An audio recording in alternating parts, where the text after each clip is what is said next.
Hey guys, Chelsea Phillips here with my August 20th DVD update. I talk about all the DVDs and Blu-rays I've gotten over the last 2 weeks or so. Like what I say guys, enjoy these update videos. Definitely give this video a thumbs up. Leave me comments below on what you guys thought of the titles I reviewed and talked about in this update, and any titles coming up that you guys like me to review for future updates, and some of the things you guys have picked up recently.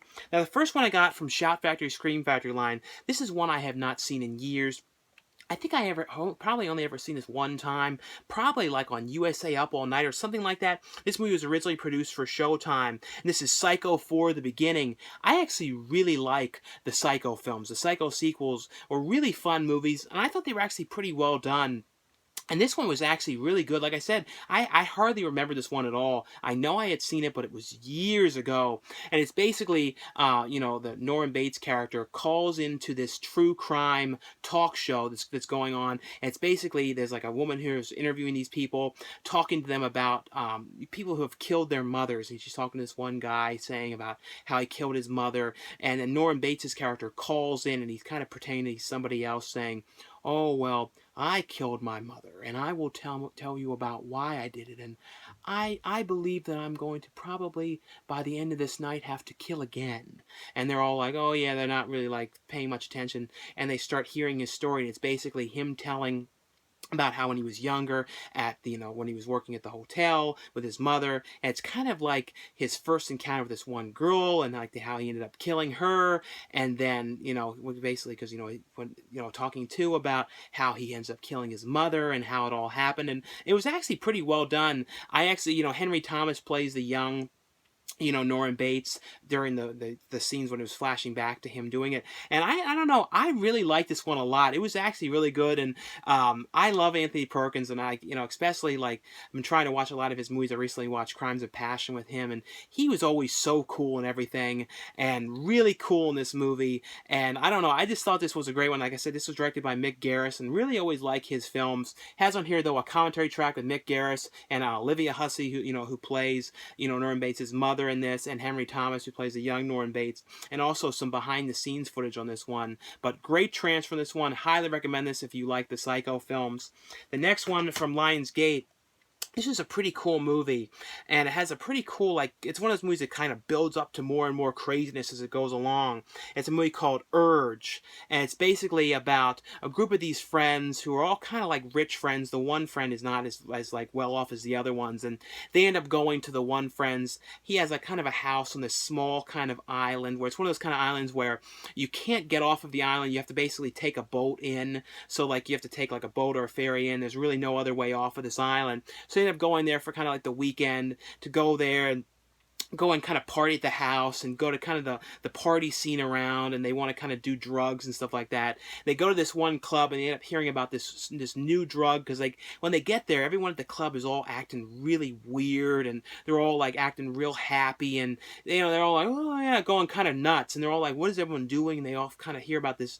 Oh, and they're like, "Oh, they're all doing Urge," and they're like, "Oh, well, how do you get this Urge?" And Pierce Brosnan's character, the one guy goes to Pierce Brosnan's character, who's kind of the head of this club that they're all at, and he ends up telling them about it and saying, "Oh yeah, Urge, it's something you can only do this one time. It's a drug that you can only do once. It's a one-time thing." And then he eventually sells it to him and says that basically Urge makes you kind of lose your inner ambitions and makes you kind of be the person you've always wanted to be, where you kind of think about things with no consequences whatsoever. So they all kind of want to do this drug and have no consequences, and kind of do everything they want. So they are, end up, getting the drug. It's this weird kind of thing that they snort in. And of course, when they do this, they all start going crazy. Some of them are sleeping with each other. Some of them are like doing crazy things on the dance floor. They basically, like I said, it has you lose your inhibitions, and you kind of do whatever you want, and you kind of like can be anything that you always wanted to be. And the one guy, though, has no reaction to this, because this guy has no job, and he kind of just sort of lives around and does what he wants. So he took the drug, and he's like, "Oh, nothing's happening." Of course, though, once they took this drug, they want to do it again. And it's kind of like it builds up to more and more of this nightmare situation information from them doing this drug. I really, really love this movie, and it kind of, like I said, it gets to like these terrible levels of things that are going on and what they're doing to one another because of it. Like I said, because they lose their inhibitions and do what they want. And I always love Pierce Brosnan. Ashley Greene is in this movie. Alexis Knepp. I don't know. Really, really, really love this movie on here. Has on here though behind the scenes interviews with the cast and crew. But really interesting movie and kind of different. The next one is another one from Lionsgate that I really thought was pretty cool. When it comes to Western movies, I don't love all the Western movies. Proposition was one of my favorite ones in the last, while in the last recent times for Western films, and probably The Horseman, and then I think The Horseman was also one of the ones that I really liked. But this one is called The Duel, and True Grit remake was really good as well. But this one is called The Duel, and it's Woody Harrelson and Liam Hemsworth, and Woody Harrelson goes back to his kind of natural born killers type acting because he shaves his head all the way down. He even shaves off his eyebrows in this movie. He goes real crazy in this movie, but it's basically Liam Hemsworth is a Texas Ranger who, this is all set during the time a couple years after the Spanish-American War is going on. So it's kind of around the time when the movie Ravenous took place, like a little bit after Ravenous period. Really like that period for, settings, really pretty cool setting. But this is set more in the West. Ravenous was more set kind of like I think the East colonial kind of areas, and like not the West part though. But this movie's basically though, in this small town, there's like this river, and all these bodies are washing up there, and it's all Mexican Americans that are washing up there because it's right near the border of Mexico. And the Liam Neeson's like the ranger that he works for is saying, that he thinks that there's some kind of dirty business going on here, and they believe that Woody Harrelson is like involved in this in some way. So he sends in Liam Neeson to go to where Woody Harrelson is to try and investigate it and see if he can figure out if he is behind this, exactly what is going on, why all these bodies keep washing up, and and then basically though the thing about this Woody Harrelson's character though is he's kind of like the god of this town. In this old West town, they look up to him. It's kind of like an Apocalypse Now, like the character, Marlon Brando's character. It's kind of like his character in that, like they all look up to him and worship him, and it's kind of like that's how he is there. Is like no one in this town will do anything unless they kind of talk to Woody Harrelson's character. They look up to him for everything, and he's kind of like oversees everyone there. So of course Liam Neeson's character goes there to try and figure out what is going on. He goes there with his wife, because she doesn't want him to go alone. She's like, well, if you leave, I may not be here when you get back. But of course, he goes there to try and investigate and see what's going on there. And of course, it's very strange stuff going on. Like I said, they're looking up to him really weird. And it's him basically trying to figure out if he's behind these murders and what is going on, and trying to also stay undercover there the whole time. Like I said, I really thought this was a cool movie. Highly recommend this movie, especially if you like Western movies, and also if you like Woody Harrelson in kind of his natural born killer-esque kind of vibe, because he definitely has that vibe going on in this. He was really cool in this and really creepy with the shaved down head and the eyebrows like that. The next one is another one, some really good ones in this update. This is another one A24 released through Lionsgate. And this is one that I was really interested in seeing because I saw the trailer to it. It had like a look of kind of like The Island mixed with 1985, mixed with like the George Lucas movie like THX 100. It was like that kind of a futuristic film. I really like those kind of films. This is one is called Equal, starring Nicolas-Troyan and Kristen Stewart. And this is all set in the future. And in the future, they basically live in a society where they have no stress, they kind of have erased all the negative genes from the human body, and they basically just kind of live this asexual life where no one really is allowed to, they basically don't have any interest in anything whatsoever besides kind of living. They don't have any stress. They have no emotions whatsoever. Like if they see someone jump off of a building, they kind of just look like this. Oh, this is like absolutely emotionless. And there's a condition going on there. I think it was called like SOS.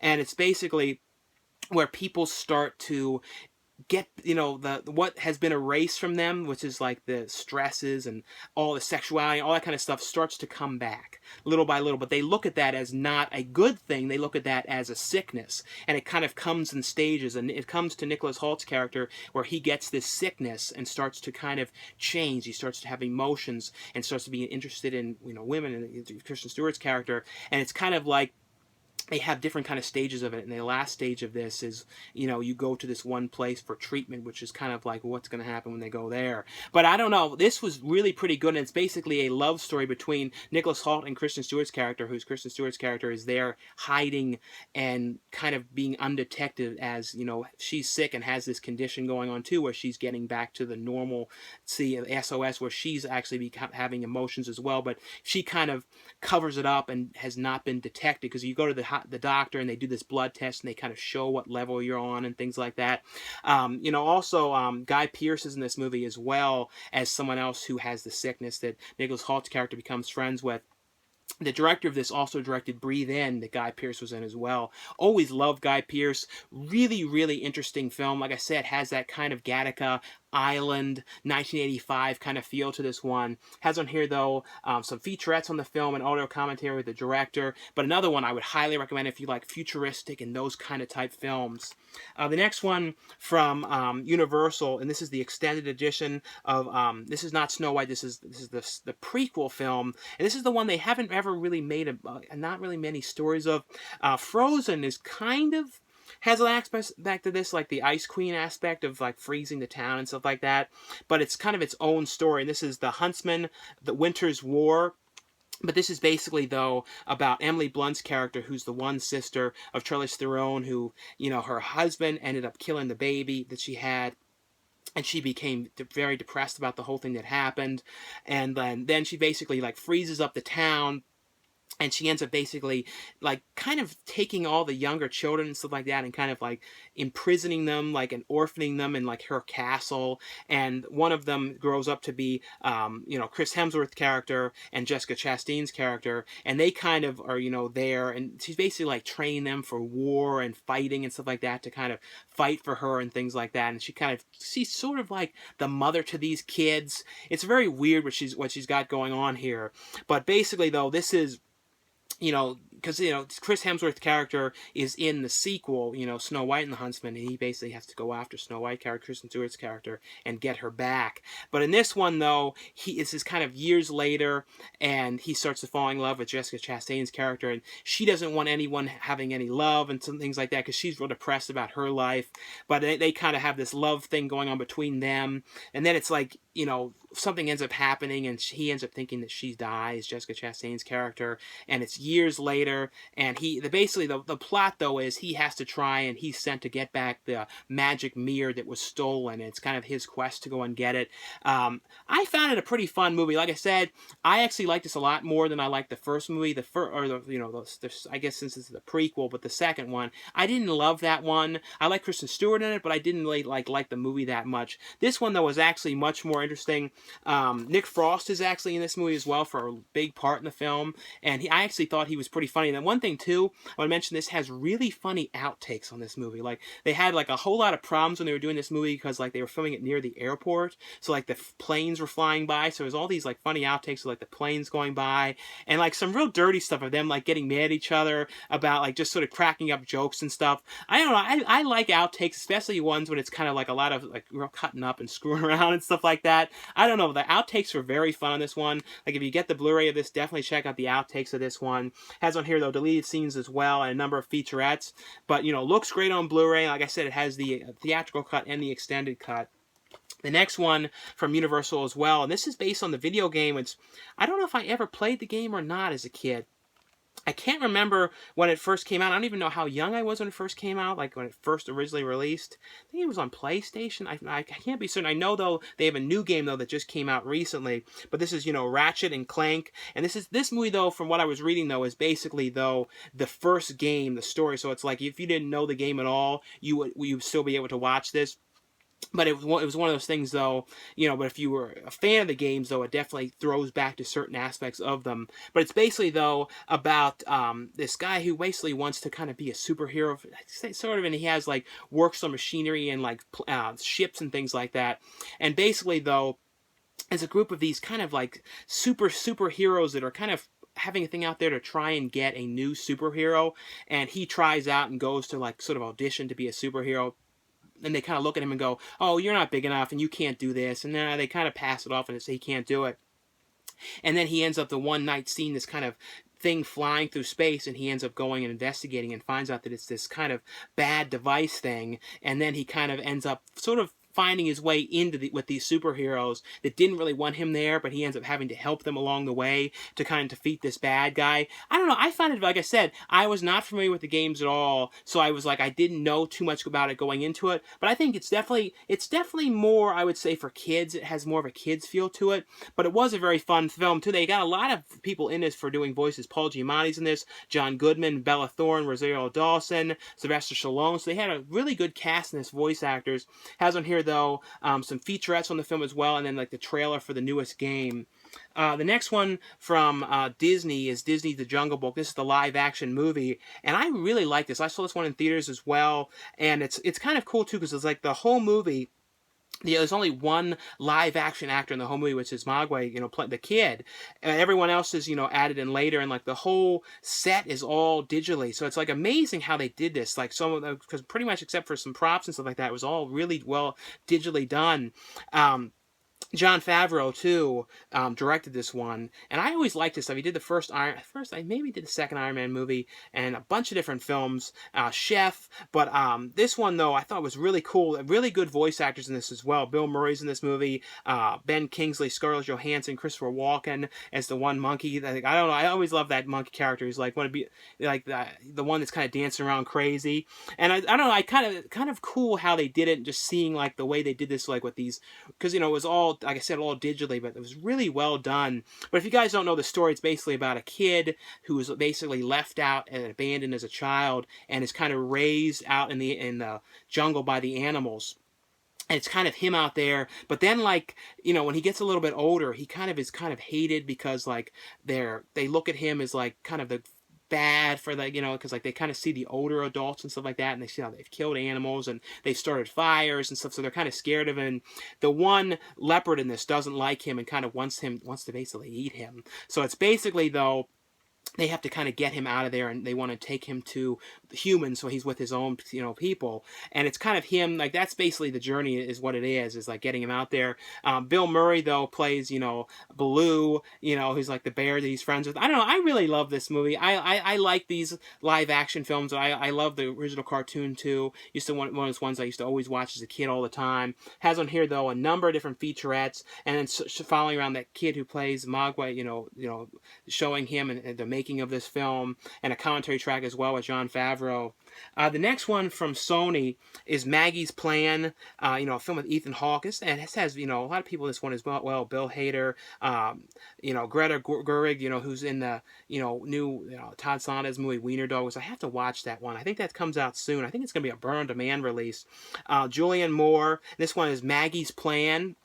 It's basically about this woman who ends up wanting to have a baby, and she's kind of feels like she's having not a lot of luck with relationships, and things aren't going well, so she kind of comes up with the idea of she's just going to have the baby herself and be artificially inseminated, and kind of her plan for doing this. But then she ends up meeting Ethan Hawke's character, you know, where she works, and she kind of starts to like him, and kind of her whole plans change. But Ethan Hawke's character is married to Julianne Moore, and they really don't get along, and so it's kind of like she really wants to be with him. She's kind of figuring out how she's going to do it. And this is not a spoiler. It's basically, as soon as she gets Ethan Hawke's character and things kind of go to plan, then she kind of becomes tired of him.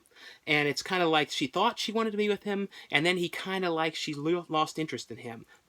And it's kind of like after that happens, she comes up with this plan of trying to figure out how she's going to get him back with Julianne Moore after he had already left her. And it's kind of like her scheming up and trying to figure out how she's going to do that, and working with Julianne Moore and figuring out how to kind of get them to fall back in love again, because she's kind of done with him. It's a very interesting movie. It's definitely a different take on these kind of like romantic love story type films.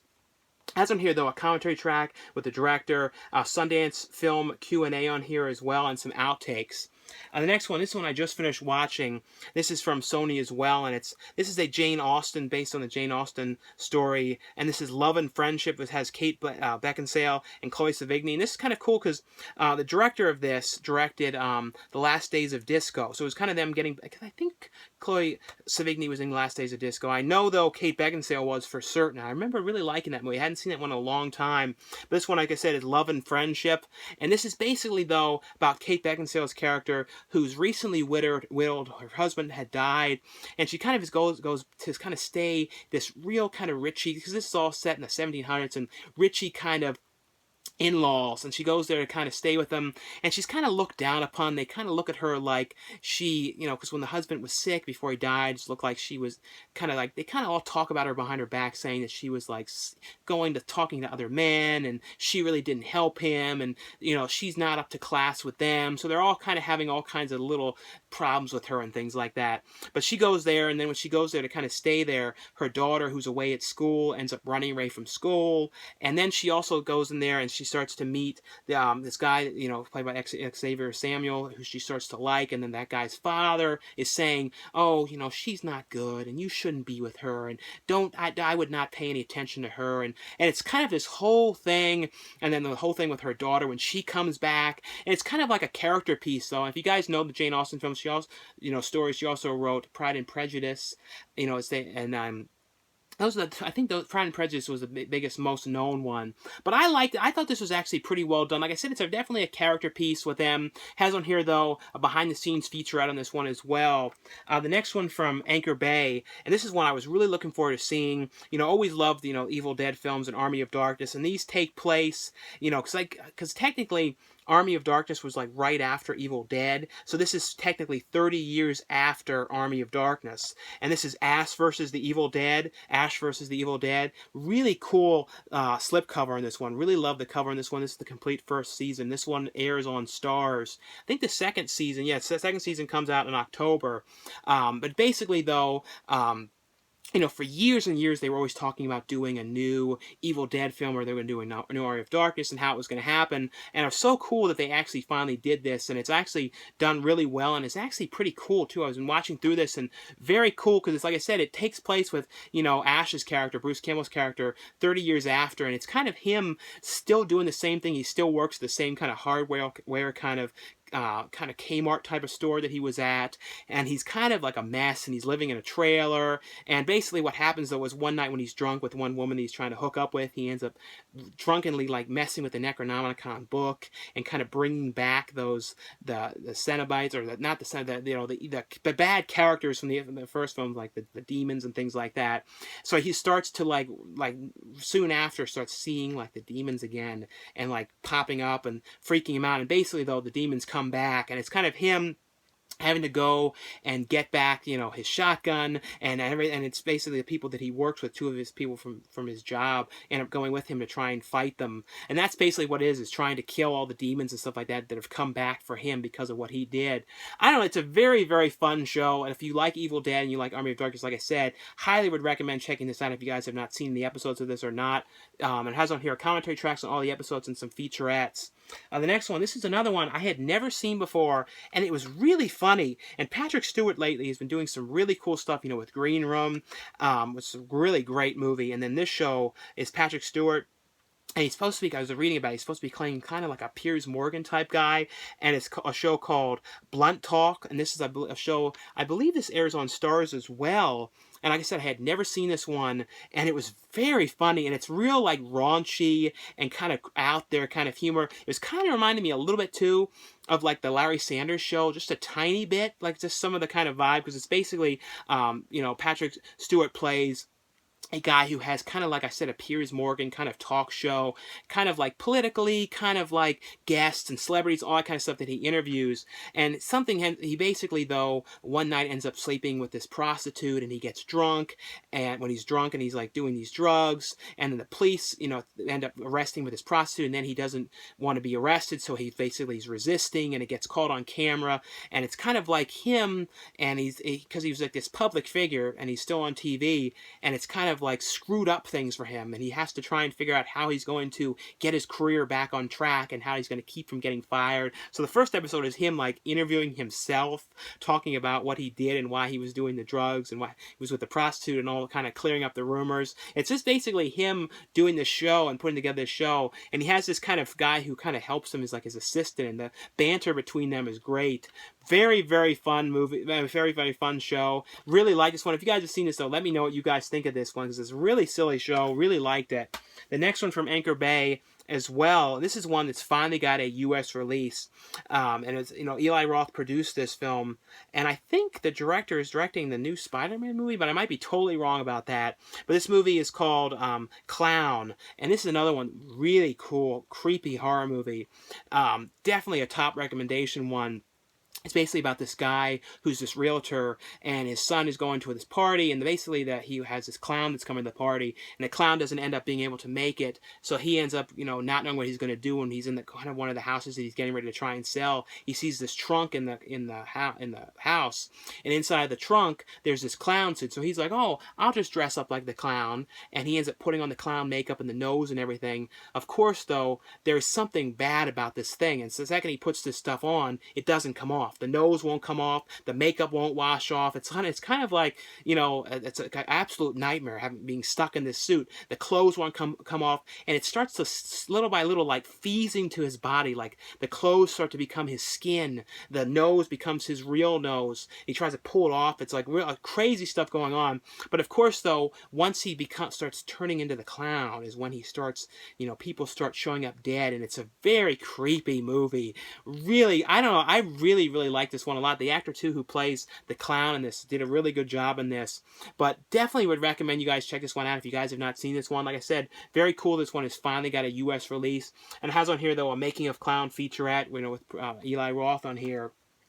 The next one from Warner Brothers, this is one I saw in theaters as well, and this is a really pretty good movie. It's all set in the 70s, and a lot of times when they do movies like set like period pieces in the 70s, something like that, sometimes it can like seem kind of like it's not always like done perfectly. This one, on the other hand, I think they really did a good job with giving it that setting. It kind of has like a mix of like Boogie Nights kind of feel to it a little bit.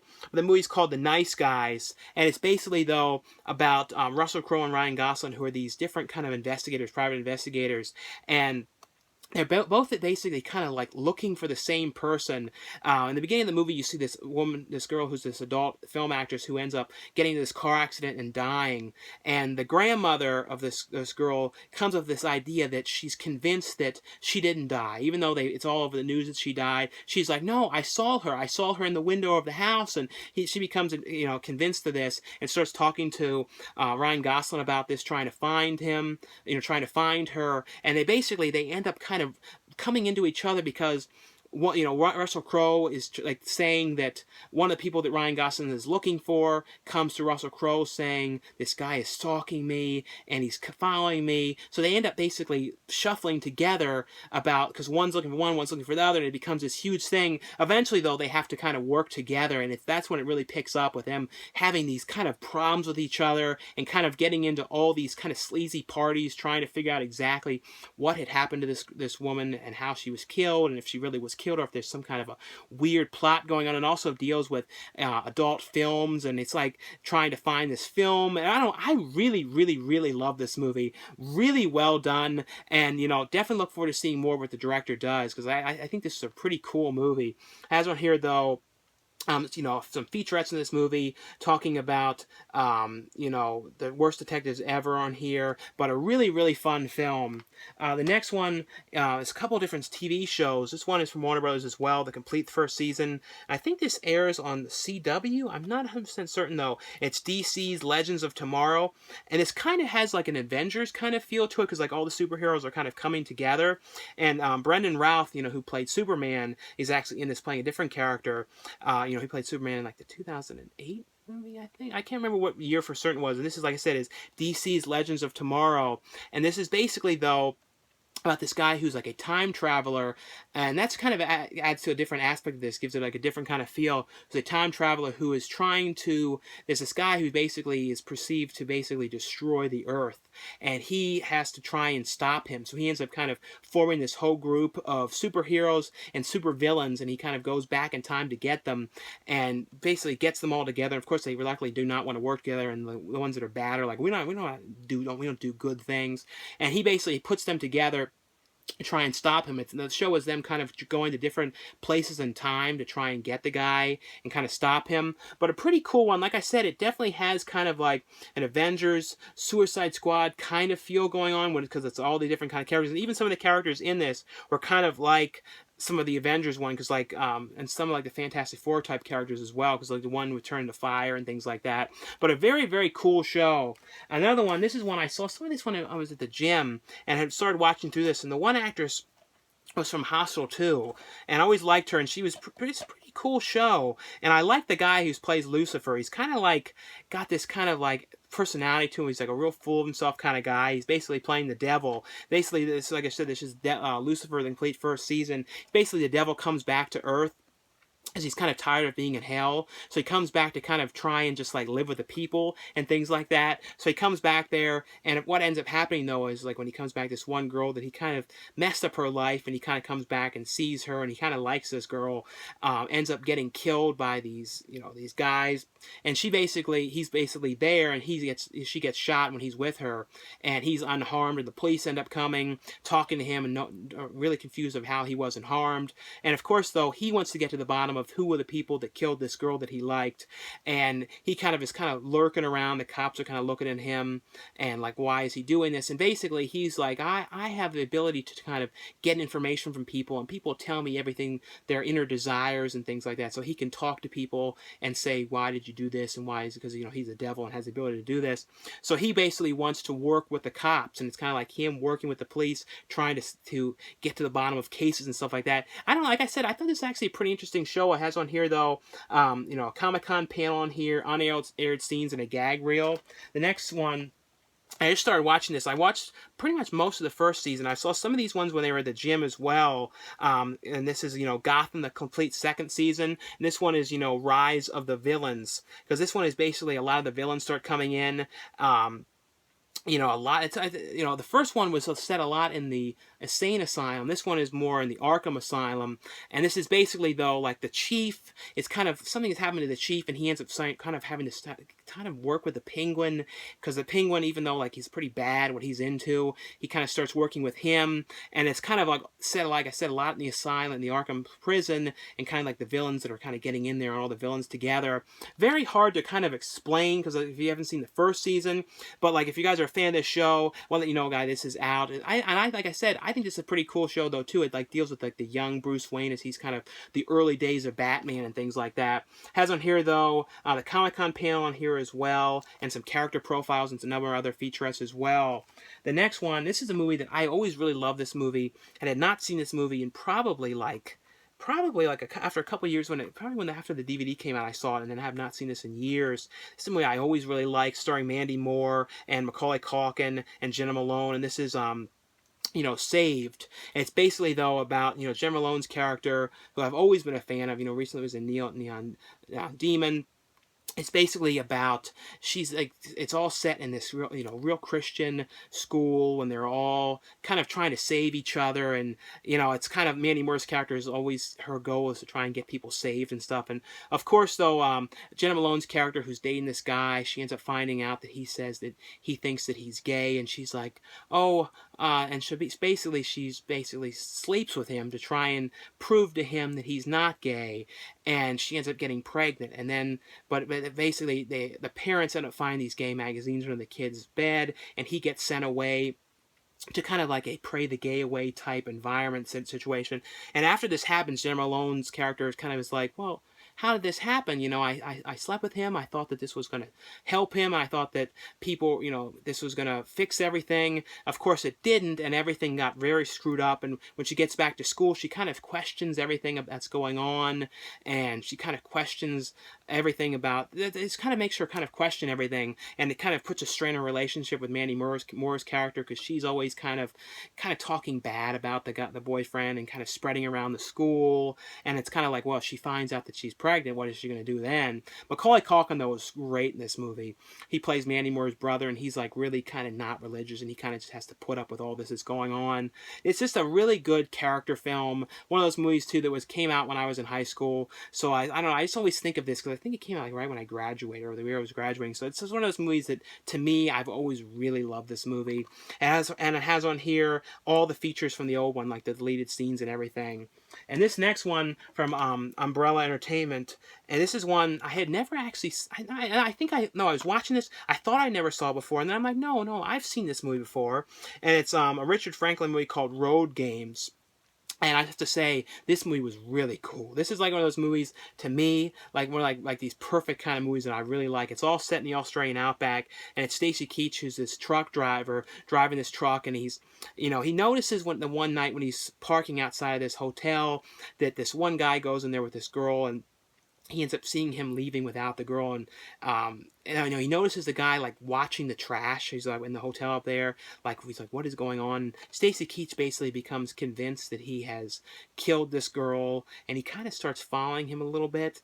But then like it kind of becomes this huge thing, because like the police are like looking at him because they saw him outside, and the police, and they also, that guy who was in the hotel that he's kind of following put Stacy Keach's character's name on the registry, so that kind of police are looking at him going, you were there at this woman that's gone missing. And it's kind of the whole thing of him kind of following him, this kind of cat and mouse thing. And Jamie Lee Curtis is a hitchhiker that Stacy Keach picks up.